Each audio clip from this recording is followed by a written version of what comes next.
The story of Ben Hall is well known, and along with Ned Kelly, he would be the most recognised bushranger in Australia.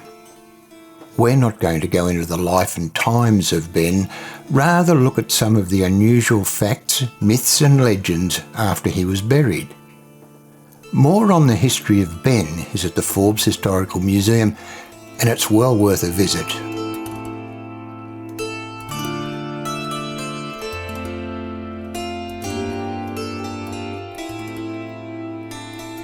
Ben was shot and killed on Friday, May the 5th, 1865, and his body carried into Forbes draped over a horse.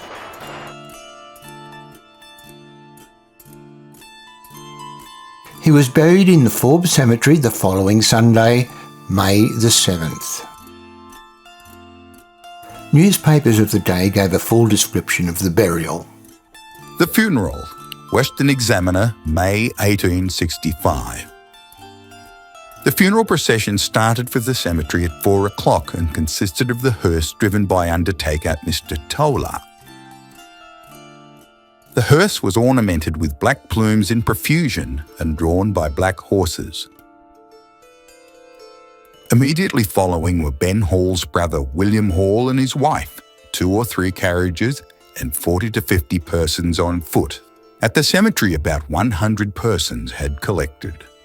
The coffin was taken from the hearse and placed over the grave. A bottle of holy water was then sprinkled over it by Mr. Toller, and the burial service of the Roman Catholic Church was read by Mr. James K. Montgomery. The coffin was then lowered. Among the spectators were between 40 and 50 females, young and old.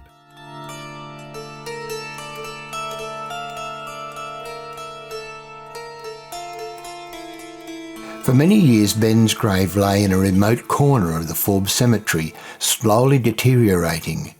Even the rough wooden cross with Ben's name on it had gone.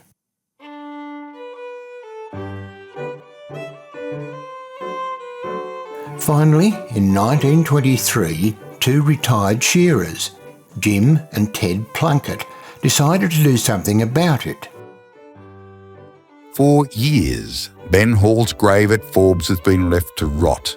The fence around it has been left for decay. The weather has swept thin the rude wooden slab with the name cut into it.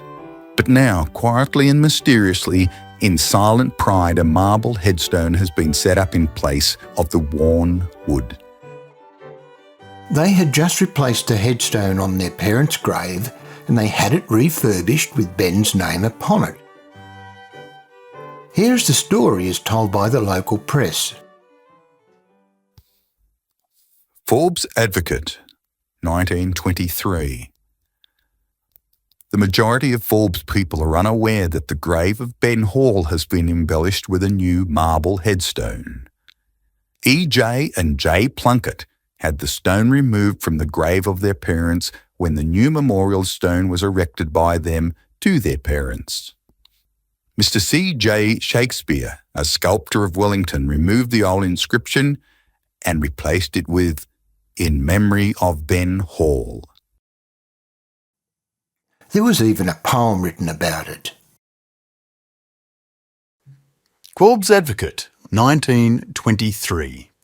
To champion shearers of their time, the Plunketts, Jim and Ted, the odds were mostly 10 to 1 that Plunkett rung the shed. Ted's nigh on 80 years of age, a tough old fellow still, and Jim and he have lived for years, quite close to Raymond's mill. They thought they'd like another round before the final call and discussed the matter with a friend. The topic was Ben Hall, and straight away to the cemetery, his resting place to pave, and now the wide lamented has a tombstone on his grave. And it may be wrong, as many say, of such to make a fuss, but sympathy's a lovely thing, and so say all of us. The wild old days are dead and gone. They'll say I've got some gall. But here's a toast that men will drink to the memory of Ben Hall. Even in death, Ben caused controversy about the glorification of his name. Forbes Advocate, 1916. Ye gods, what next A monument to a bushranger? Surely there is someone in the Forbes Cemetery lying beneath the sod, unwept, unhonoured and unsung, whose memory is more worthy of being perpetuated than that of Ben Hall. And then there was the time gold was discovered on his grave. A nugget was picked off the alluvial mound of bushranger Ben Hall's grave at Forbes the other day. Several irreverent spectators are anxious to prospect among the bones of the much-shot outlaw. Over time there have been many stories about the fact that Ben was not even buried on this spot, and the reasons are many and varied. Just ask them at the local museum and they'll tell you. One of the Hall descendants even wanted to exhume the grave. However, after ground-penetrating radar was utilised, it was found that there is a body in the grave. Other myths abound, particularly that of a woman dressed in black who placed flowers on Ben's grave over many years. And of course we have lots of ghost stories. There's even a song that was recorded by both Smokey Dawson and Slim Dusty. It's a little known fact that the ashes of Ben Hall's great-grandson, also Ben, were scattered on the grave in 2012. Ben Jr. was reputed to have a striking resemblance to his great-grandfather and indeed also had a love for horses and owned a Cobb & Co coach. Our cemetery is a treasure trove of history and folklore. It's well signposted and there are many other sites to visit apart from Ben. Just ask our Forbes Visitors Information Centre. Take a moment to reflect on Ben's life, story and death. Was he a villain or a good man driven to crime by circumstance?